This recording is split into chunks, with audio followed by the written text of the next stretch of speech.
ICC তাদের সিদ্ধান্ত জানিয়ে দিয়েছে, বাংলাদেশ যদি এবারের বিশ্বকাপে খেলতে চায় তাহলে তাদের ভারতে গিয়েই বিশ্বকাপ খেলতে হবে। শ্রীলঙ্কায় বাংলাদেশের বিশ্বকাপে ভেন্যু পরিবর্তন করার কোনো সম্ভাবনা নেই। আইসিসির আজ একটি বোর্ড সভা অনুষ্ঠিত হয়েছে।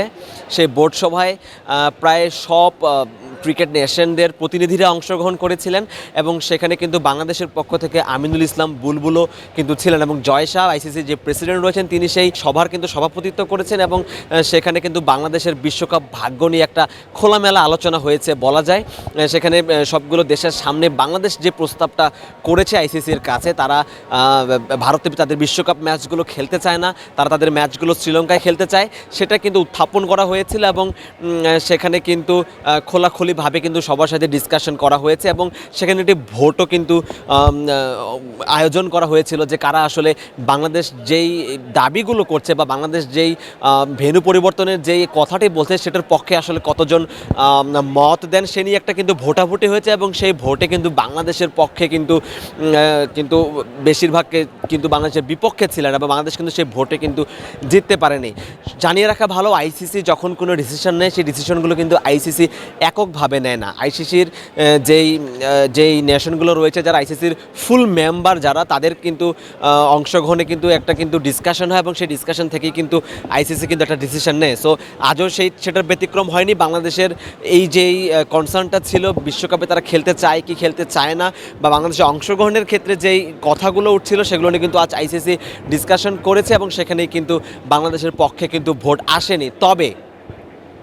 তবে বাংলাদেশকে কিন্তু একদিনের সময় বেঁধে দিয়েছে, অর্থাৎ 24 ঘন্টার কিন্তু সময় বেঁধে দিয়েছে আইসিসি এবং এই সময়টুকুতে কিন্তু বাংলাদেশ তাদের গভর্নমেন্টের সাথে কথা বলে তার একটা ডিসিশন জানাতে পারবে। এই সুযোগটিও কিন্তু বাংলাদেশের কাছে কিন্তু রয়েছে এবং আইসিসি আজ একটি কিন্তু প্রেস রিলিজ দিয়েছে এবং সেই প্রেস রিলিজে কিন্তু আইসিসি কিন্তু স্পষ্ট করে কিন্তু বলেছে এবং দীর্ঘ একটি প্রেস রিলিজ তারা দিয়েছে এবং সেখানে তারা বলেছে যে তারা বাংলাদেশের দাবিটি মানতে পারছে না এবং আইসিসি কিন্তু স্পষ্ট করে বলেছে বাংলাদেশের সাথে তারা বেশ কয়েকবারই কিন্তু এই সিকিউরিটি কনসার্ন নিয়ে কিন্তু কথা বলেছে, দফায় দফায় তারা মিটিং করেছে এবং সেখানে বাংলাদেশ দাবি করেছে যে ভারতে বাংলাদেশের ক্রিকেটার থেকে শুরু করে জার্নালিস্ট, দর্শক এবং বাংলাদেশ থেকে যারাই যাবে তাদের একটা সিকিউরিটি কনসার্ন রয়েছে, তাদের উপর আক্রমণ হতে পারে, এই ধরনের একটা শঙ্কার কথা বাংলাদেশ ক্রিকেট বোর্ড কিন্তু আইসিসিকে জানিয়েছিল।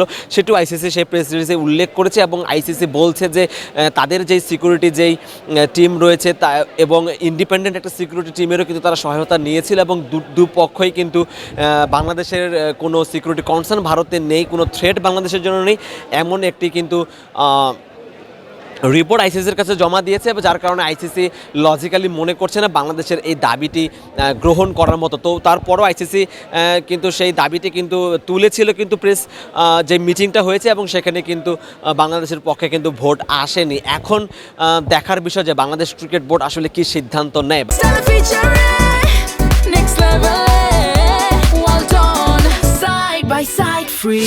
বাংলাদেশ কিন্তু শুরু থেকে কিন্তু বলছিল যে তারা এবারে বিশ্বকাপটা যদি খেলতে চায় তারা কিন্তু শ্রীলঙ্কা থেকে খেলতে চায়, কোনোভাবেই বাংলাদেশ আসলে ভারতে গিয়ে বিশ্বকাপ খেলতে চায় না এবং বাংলাদেশের সরকার এবং সরকারের যুব ক্রীড়া উপদেষ্টা আসিফ নজরুলও কিন্তু বেশ কয়েকবারে কিন্তু তাদের স্ট্যান্ডটা জানিয়েছিলেন এবং বলেছিলেন যে বাংলাদেশ মাথা নত করবে না, বাংলাদেশ যদি বিশ্বকাপ খেলতে চায় বাংলাদেশ শ্রীলঙ্কাতে গিয়েই খেলবে এবং আইসিসি যদি অন্যায়ভাবে বাংলাদেশের ওপরে কোনো কিছু চাপিয়ে দিতে চায় কোনো সিদ্ধান্ত, সেটা বাংলাদেশ বরদাস্ত করবে না। এবং আমরা গতকালকে কিন্তু একটি খবর শুনছিলাম যে বাংলাদেশের বিপক্ষে যদি এই সিদ্ধান্তটি যায়, বাংলাদেশকে যদি জোর করা হয় ভারতেই খেলতে হবে, তাহলে কিন্তু বাংলাদেশ আন্তর্জাতিক আদালতেও যাওয়ার কথা ভাবছে, এই ধরনেরও কিন্তু আমরা খবর শুনেছিলাম। আসলে এটি এখন দেখার বিষয় যে বাংলাদেশ আসলে কি সিদ্ধান্ত নেয়। বাংলাদেশের হাতে 24 ঘন্টা সময় আছে। বাংলাদেশের ক্রিকেট বোর্ড প্রধান আমিনুল ইসলাম বুলবুল সহ যারা আছেন তারা নিশ্চয়ই আজ ইন্টারিম গভর্নমেন্টের সাথে তারা আলোচনা করবেন এবং আলোচনা করে তারা নিশ্চয়ই একটি সিদ্ধান্ত জানাবেন। তবে বাংলাদেশ যদি বিশ্বকাপে খেলতে না যায়, শেষ অবধি যদি বাংলাদেশ তাদের সিদ্ধান্তে অটল থাকে, তাহলে কিন্তু সেটা কিন্তু বাংলাদেশ ক্রিকেটের জন্য নিশ্চয়ই একটি কালো অধ্যায় হয়ে থাকবে। কারণ বাংলাদেশ 1999 সাল থেকে বিশ্বকাপ খেলছে এবং প্রতিবারই কিন্তু বাংলাদেশ বিশ্বকাপে অংশগ্রহণ করেছে, কোনোবারই কিন্তু বাংলাদেশ বিশ্বকাপে স্কিপ করেনি। সো এবার যদি বাংলাদেশকে বিশ্বকাপটা খেলতে না পারে, বাংলাদেশকে স্কিপ করতে হয়, সেটি নিঃসন্দেহে বাংলাদেশ ক্রিকেটের জন্য একটি সেটব্যাক হয়ে থাকবে এবং ভবিষ্যতে আসলে বাংলাদেশের ওপর আরও কী বাংলাদেশ ক্রিকেটকে আসলে কত কিছুর উপর দিয়ে আবার যেতে হয় সেটি কিন্তু একটি দেখার বিষয়। এবং আইসিসি থেকে সবশেষ যে খবরটি জানা গেছে, বাংলাদেশ যদি সেসব তাদের সিদ্ধান্তে অটল থাকে, ভারত ছাড়া যদি তারা বিশ্বকাপ খেলতে না চায়, তাহলে কিন্তু আইসিসি কিন্তু ভিন্ন চিন্তা করবে। এবং এই ক্ষেত্রে কিন্তু স্কটল্যান্ডের নামটা বারবার সামনে আসছে, যারা কিনা বিশ্বকাপ কোয়ালিফায়ারে খুব বাজে পারফরমেন্স করে কিন্তু বিশ্বকাপের জন্য কোয়ালিফাই করতে পারেনি। সেই দলটার সামনে কিন্তু একটি সুযোগ থাকছে বিশ্বকাপে অংশগ্রহণ করার, এবং তাদেরকে একভাবে নাকি জানিয়েও দেওয়া হয়েছে প্রস্তুতি নিয়ে রাখার জন্য, যেহেতু সময় একেবারেই কম।